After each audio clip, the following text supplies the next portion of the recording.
Assalamualaikum warahmatullahi wabarakatuh. Perkenalkan saya Lisna dengan NIM 2003-20105 dari kelas Agribisnis 3B. Di sini saya akan menjelaskan tentang rancangan pengembangan UMKM. Langsung saja yang akan kita bahas di sini adalah apa yang dimaksud dengan pengembangan UMKM dan bagaimana peran pemerintah dalam pengembangan UMKM. Tujuannya yaitu kita untuk mengetahui apa itu pengembangan UMKM dan pemeran pemerintah di dalamnya. Definisi UMKM itu sendiri adalah usaha milik perorangan yang bukan merupakan cabang atau anak dari perusahaan. Semua unit usaha mikro kecil ini merupakan urat nadi daerah dan nasional. UMKM di Indonesia itu sendiri terdapat 64,2 juta pada tahun 2021 dan setiap tahunnya itu meningkat.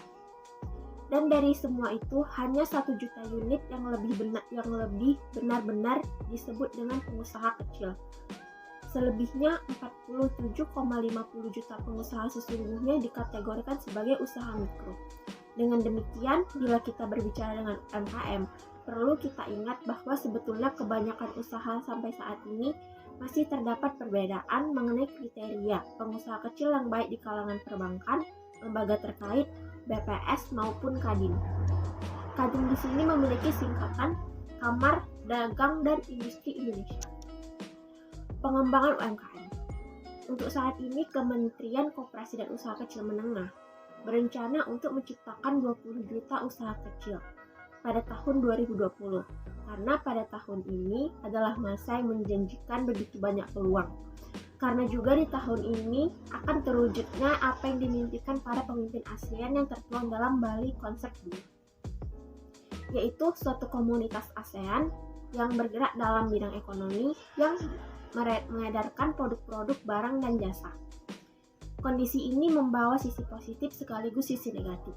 Sisi positifnya, apabila produk dan jasa UKM mampu bersaing, maka negara-negara ASEAN mampu menjadi sangat positif. Begitupun sebaliknya.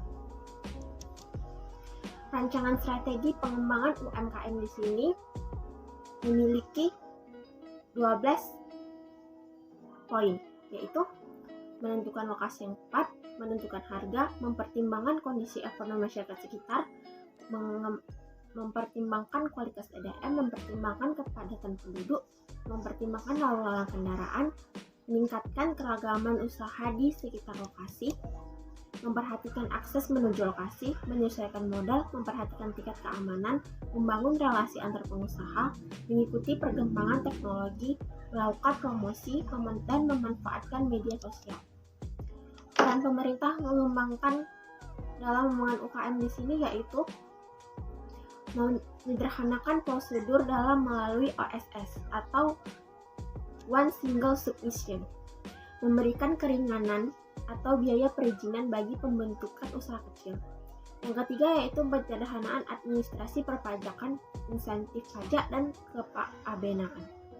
Yang keempat yaitu pemerintah juga menyediakan bantuan pendampingan hukum bagi UMK.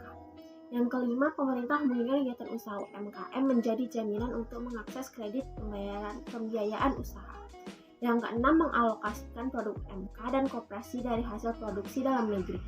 Dan yang ketujuh, pemerintah juga memberikan dana alokasi khusus untuk pemberdayaan pengembangan UMKM. Kesimpulan presentasi kita di sini yaitu jumlah UMKM dibandingkan total perusahaan yang ada di Indonesia itu sebesar 99% atau 55,2 juta unit usaha. Dan jumlah tenaga kerja yang diserap oleh sektor UMKM yaitu sebesar 99,4% dari total tenaga kerja. Sumbangannya pun pada PDB juga cukup besar, lebih dari separuh ekonomi kita didukung oleh produksi dari UMKM, yaitu sebesar 59,3%. Peran pemerintah dan daerah juga harus diperhatikan untuk menumbuh kembangkan iklim usaha yang kondusif bagi pelaku UMKM. Saran saya di sini, kita harus mengetahui struktur strategi dari awal hingga akhir, dan kita harus mengaplikasikannya ke dalam kehidupan kita sehari-hari, sehingga perancangan yang kita buat akan menjadi maksimal. Sekian dari presentasi saya. Apabila ada yang kesalahan, saya mohon maaf. Assalamualaikum warahmatullahi wabarakatuh.